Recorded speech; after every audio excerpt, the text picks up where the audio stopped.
살아가면서 힘들고 어려운 일들이 참 많지요.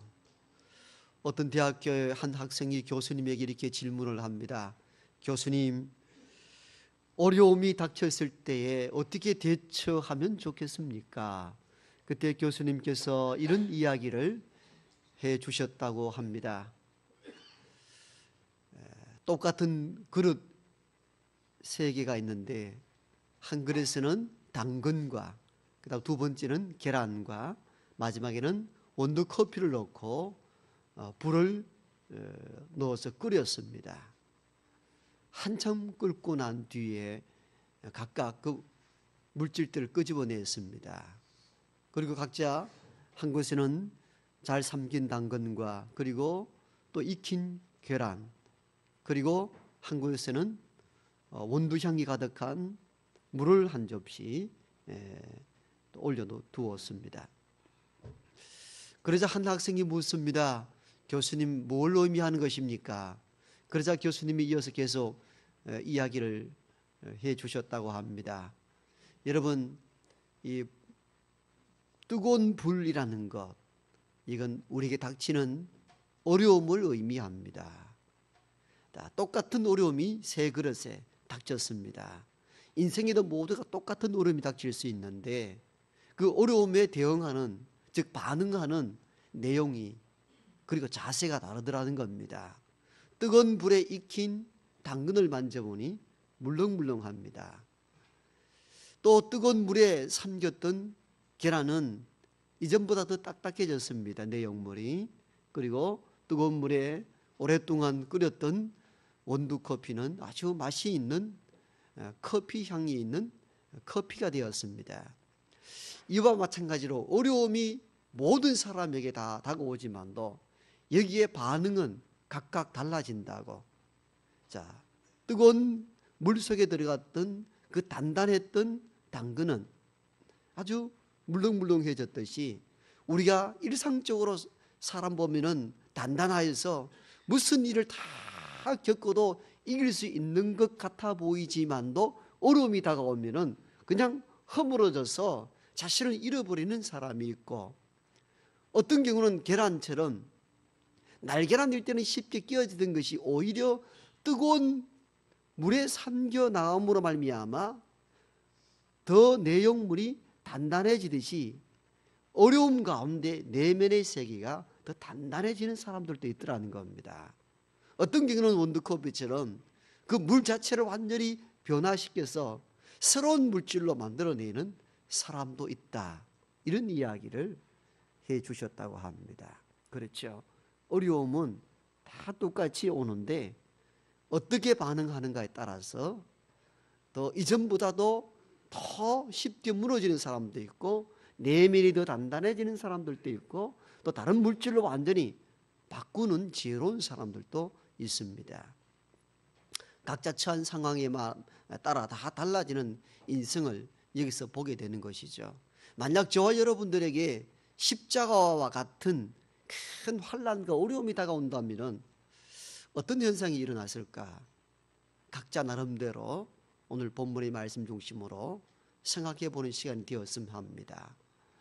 오늘 본문에는 십자가를 주님이 지시기 전에 주변에 일어난 여러 사람들에 대한 반응에 대한 내용들입니다. 십자가를 중심으로 해서 일어난 여러 사람들의 반응을 통해서 나는 어떤 사람의 유형인가? 오늘 내게 십자가가 주어졌을 때, 즉 무거운 십자가, 즉 고난의 십자가, 죽음의 십자가가 내게 다가올 때에 나는 어떻게 반응했을까? 그 사람들은 어떻게 반응했던가? 이걸 비교해 봄으로 말미암아 종료주일 그리고 한 주간 시작되는 고난주간을 맞이할 수 있는 저와 여러분 되기를 바랍니다. 가장 먼저 십자가 주변의 인물을 꼽으라면 바로 빌라도입니다. 빌라도 하면은 예수님 십자가와 가장 밀접한 관련을 맺은 인물 가운데 하나이며 우리가 예배 중에 드렸던 신앙 고백 그 가운데 한 구절 들어간 인물도 빌라도입니다. 그만큼 예수님 십자가와 가장 밀접한 관계를 맺는 인물이 있다면 이가 곧 우리가 알고 있는 빌라도입니다. 우리가 사도신경으로 신앙 고백을 우리가 함께 고백했는데 그 가운데 무엇이 들어있습니까? 빌라도에 의해서 예수가 고난을 받았다는 구절이 나오죠. 이건 325년 종교회의에서 채택된 이래로 수천 년까지 계속된 신앙의 고백이고, 앞으로 이 지구상에 교회가 존재하는 한 이상 이 신앙 고백이 계속되어진다면 빌라도가 예수에 의해서 고난을 당했다는 이 구절은 빠지지 않을 것입니다. 그러니까 예수님을 십자가에 넘기고 고난을 준 인물로 수천 년의 역사, 아니 앞으로 수만 년의 역사가 진행되는 동안에도 계속 나타날 이름이 누구냐면 빌라도라는 이름입니다. 참 이 대목을 보면 우리가 참 잘 살아야 되겠다는 생각을 참 많이 갖습니다. 우리나라가 이 지구상에 존재하는 한 이상 나쁜 이름으로 기록된 이가 있죠. 누굽니까? 이완용. 이거 뭐 끊임없이 계속 역사가 있는 이상 계속 진행되는 거거든요. 그래서 우리가 참 잘 살아야 되겠다는 생각을 갖게 되는 겁니다. 참 빌라도를 보면은 저는 목사이면서 신학자요, 성경을 연구하는 자로서 개인적으로 굉장히 안타까운 면이 있습니다. 왜냐하면 빌라도를 연구해 보면은 그렇게 악한 사람은 아니었습니다. 그렇게 예수를 죽이려 했던 사람도 아니었습니다. 오히려 예수를 변호하고 예수가 죄 없다 말하고 예수를 십자가에 넘겨주지 아니하려고 나름대로 최선을 다했던 십자가 주변의 인물 가운데 한 사람이 사실은 빌라도입니다. 우리는 사복음서 전체를 살펴보면 빌라도는 예수가 십자가 넘겨주는 이 일에 대해서 무려 3번이나 그가 죄가 없다, 죄가 없다, 죄가 없다라고 말했던 인물이 바로 우리가 알고 있는 그 빌라도입니다.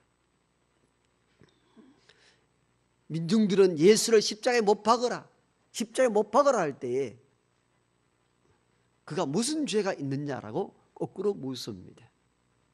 그리고 십자가에 못 박으라 할 때 나는 그에게서 죄를 찾아볼 수 없다며 예수님을 변호했던 인물도 빌라도였습니다.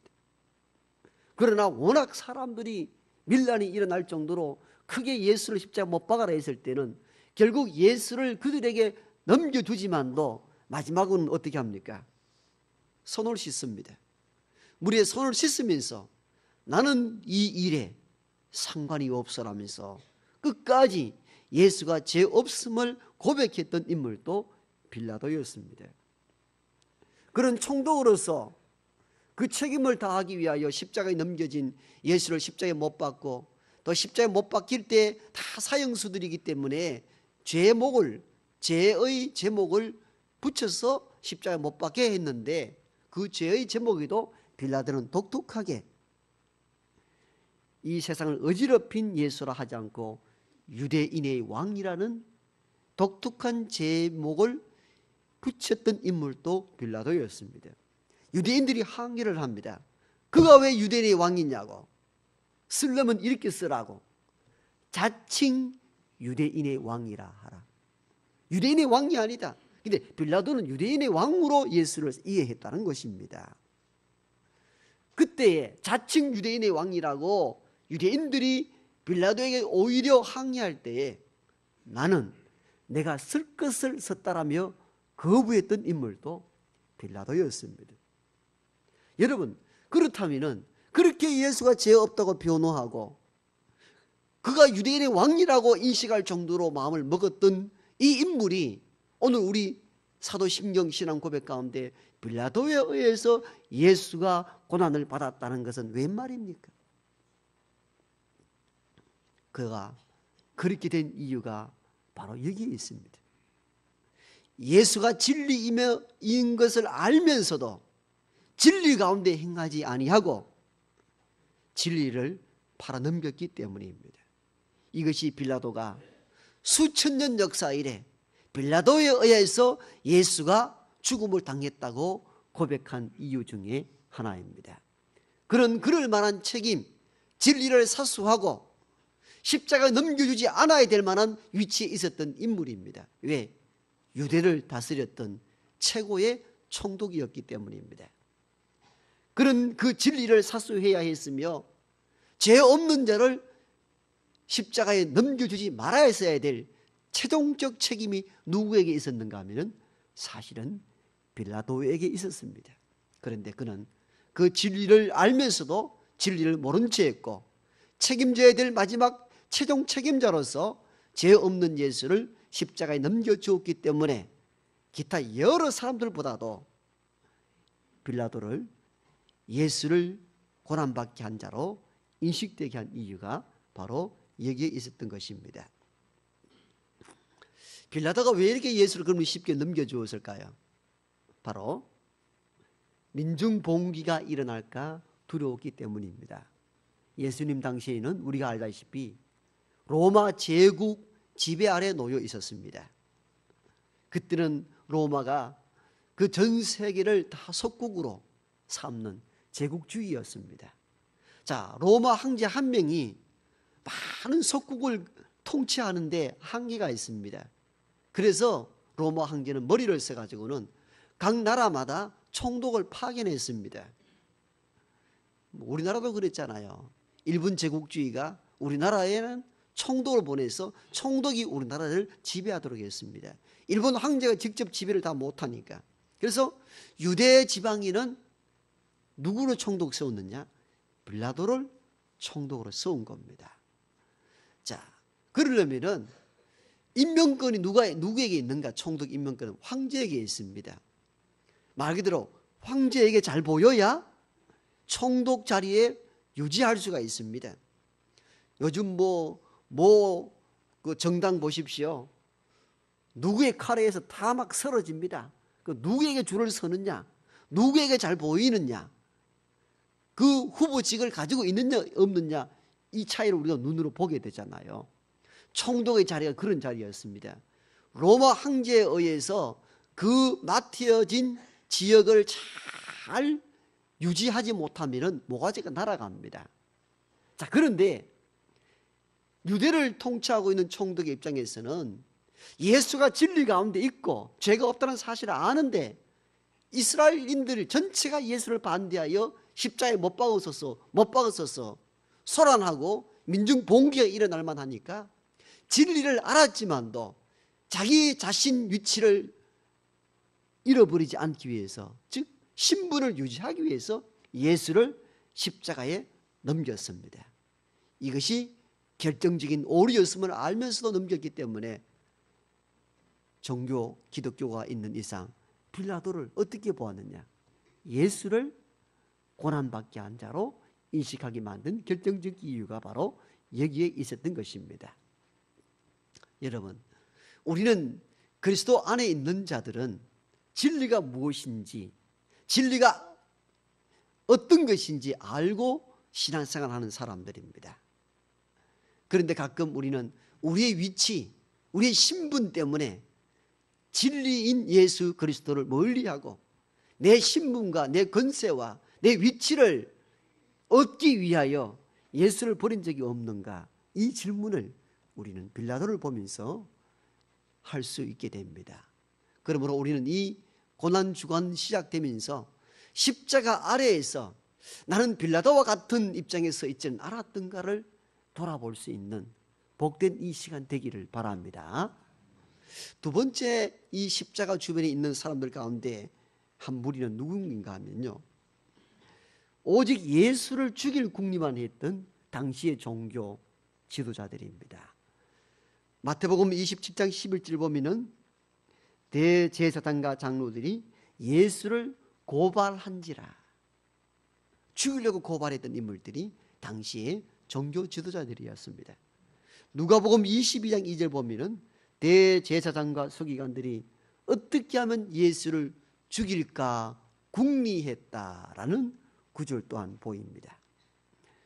어떻게 하든지 그 당시의 종교 지도자들, 바리새인들은 예수를 죽일까, 오직 선한 일을 해도 예수를 죽이는 데에 골몰했던 인물들을 바라보게 됩니다. 오늘 여러분들도 이 오늘 성경 이 두 군데를 읽었는데 여러분 민중들을 보십시오. 예수가 누구며 우리 위해 하신 일에 대해서 생각하지 않고 무조건 예수를 십자가에 오직 죽일 궁리만 하고 있다는 사실을 발견할 수가 있잖아요. 예수님께서 안식일 날 한편 손 마른 사람을 고치려 하고 있는데 이를 서기관들과 바리새인들이 옆에서 지켜보고 있습니다. 왜? 모세 율법에 의하면 안식일 날은 아무 일도 할 수 없다, 이렇게 율법화되어 있었기 때문에 그걸 곧이곧대로 믿고 안식일 날 병 고치는 것도 일로 여긴 겁니다. 그래서 일하기만 하면 율법에 어긋났다 하여서 고소할 마음을 먹고 지켜보고 있는데 주님은 이 사실을 이미 알고 있습니다. 그럼에도 불구하고 안식일을 피하여 다른 날 병 고쳐도 되는데 일부러 안식일 날 한편 손 바른 자의 병을 고칩니다. 좋은 기회가 왔습니다. 예수를 고소할 만한 기회가 온 겁니다. 그래서 보아하니 당신이 하나님의 자칭 아들이라면서 이리저리 떠들고 다니면서 왜 하나님이 하신 율법을 지키지 않느냐고, 왜 안식일을 범하느냐고. 여러분 참 놀랍잖아요. 안식일 날 병든 자를 고쳐도 그것이 일로 여겨서 안식일 범했다는 겁니다. 고소할 조건을 찾습니다. 주께서 그들에게 대묻습니다. 여러분 중에 여러분 집에 소나 양떼가 구덩이에 빠지면은 안식일 날 건져내지 않습니까? 이렇게 대묻습니다. 그러면서 안식일 날 선을 행하는 것이 옳습니까? 옳지 않습니까? 대묻자 그들이 아무 말도 하지 않고 돌아갔다라고 기록되어 있는데, 돌아갈 때도 그냥 참 우리가 잘못 생각했구나 그 생각하지 않고 어떻게 예수를 죽일까 다시 궁리했다라고 기록되어 있습니다. 참 사람들이 악하죠. 여러분 정말 안식일 날 참 일생병으로 고난당한 자를 병 고쳐 주셨음에도 불구하고 야 우리가 참 잘못 이해한 것도 있을 수 있겠구나, 우리가 너무 안식일을 너무 율법적으로 해석했구나, 선한 일은 참 좋은 것이구나 라고 도전받고 간 것이 아니라 어떻든 안식일 범했으니까 저 예수를 언제 잡아 죽일까 궁리했다라고 놀랍게 기록하고 있습니다. 이와 같이 예수님 십자가 주변에는 빌라도도 있고 예수 죽일 작정을 궁리하는 사람들도 있었는데 우리는 십자가 아래에 있다고 말하면서도 우리는 남의 생명을 살리고 남을 회복시키는 일에 쓰임받는지 아니면 어떻게 하든지 무엇인가라도 하나 붙잡히면 죽이겠다는 이 마음으로 사는지 우리는 오늘 이 고난주간을 통하여 우리 자신을 돌아볼 수 있어야 합니다. 할 수만 있다면 살리는 사역, 생명의 언어, 복음적 메시지를 전하여 무사람을 살리는 일에 저와 여러분들 쓰임받기를 바랍니다. 세 번째, 십자가 주변의 사람들을 부류 가운데 한 사람들은 이 예수님 십자가에는 전혀 관심이 없고 오직 자기 이익을 위해서만 눈을 부릅뜨는 일단의 무리가 있습니다. 이 사람들이 누군가 하면은 바로 군병들입니다.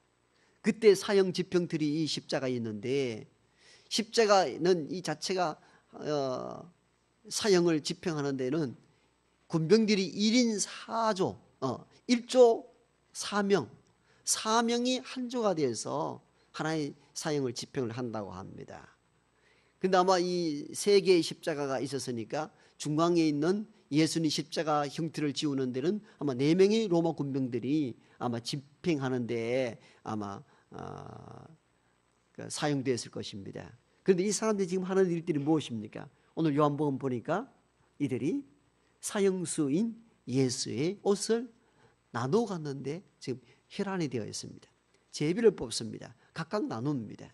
왜? 일단은 옷감이 부족해서고 또 사형수의 옷을 가졌을 때에 행운이 따른다는 잘못된 속설 때문에 옷을 서로 가지기를 원했습니다. 이 군병들은 저 십자가에 달린 저 젊은 예수는 양쪽에 살이 나고 강도한 이 사람과 뭔가 특이한데 왜 여기까지 오게 되었는지, 무슨 이유로 죽게 되었는지에 대해서는 전혀 관심이 없습니다. 관심이 없습니다. 오직 그들의 전 관심이 무엇이냐? 십자가에 달린 저 청년 예수의 옷을 우리가 어떻게 나누어 가질 수 있을 것인가에 대한 관심이 있습니다. 여러분 오늘 우리는 이와 같은 군병들이 없다고 말할 수 있나요? 우리는 종종 이 십자가 아래에서 예배를 드리지만도 이 십자가의 정신, 십자가 은혜를 다 잊어버리고 생각지도 아니하고 내가 먹고 사는 일에만 몰입하고 있지는 않는지 우리들은 우리 자신들을 바라볼 수 있어야 됩니다. 이 사람들이 곧 십자가 아래 예수의 옷을 나누었던 군병들이었습니다. 여러분, 선거철만 되면은 교회에 등록하여서 예배를 드리고 교인 행세하는 일종의 나름대로 그리스도인을 만나게 됩니다. 이 십자가에 정말 관심이 있을까요? 선거에 관심이 있을까요? 우리 같이 수백 명 다니는 교회는 그런 일이 없습니다만은 수천 명, 수만 명 다니는 교회를 다녀보면요, 정치인들이 지금쯤 되면은 많이 나타납니다. 그들이 과연 이 십자가의 의미를 가지고 나오는 걸까요? 제가 예전에 부목사 생활할 때는 수천 명이 다니는 큰 교회였는데 어떤 분이 교회를 등록했습니다. 참 늘마다 앞줄에 앉아가지고 예배를 열심히 드립니다. 우리가 봐도 참 감동이 됩니다. 얼마나 열심히 하는지, 순수하게 일을 하는지. 그런데 몇 달 뒤에는 소리 소문도 없이 사라졌습니다. 일식집을 운영하는 사람이었는데 큰 교회에 와서 사람 많이 사귀면은 장사가 잘 될 줄 알고 이따 온 거예요. 그 처음에는 다 한두 번 가보기도 하고 또 축하도 해주고, 일식집이 또 값이 좀 비싸잖아요. 근데 일반 서민이 자주 갈 수 있는 곳은 아니잖아요. 점점 장사가 잘 안 되니까 교회를 탁 그만두더라고요. 물론 어떤 하나의 사건으로 그 사람의 인생 전부를 재단할 수 없지만도 신앙적 차원에서 접근한다면은 십자가 아래 있으면서 십자가에는 관심도 없는 이들이 현대 크리스찬이라는 사람들 속에 많이 있더라는 거예요. 이 사람들은 다 로마 군병과 똑같은 사람들입니다. 우리는 십자가 앞에 놓여 있을 때마다 저 십자가가 뭘 의미하며 저 십자가 은혜로 인하여 내가 산 것임을 고백하는 저와 여러분 되길 바랍니다. 그게 십자가 앞에 있는 사람들이 해야 될 몫입니다. 마지막으로는요, 십자가 아래에는 아무 말 없고 숨죽여 흐느끼는 몇 명의 여인들이 있었습니다.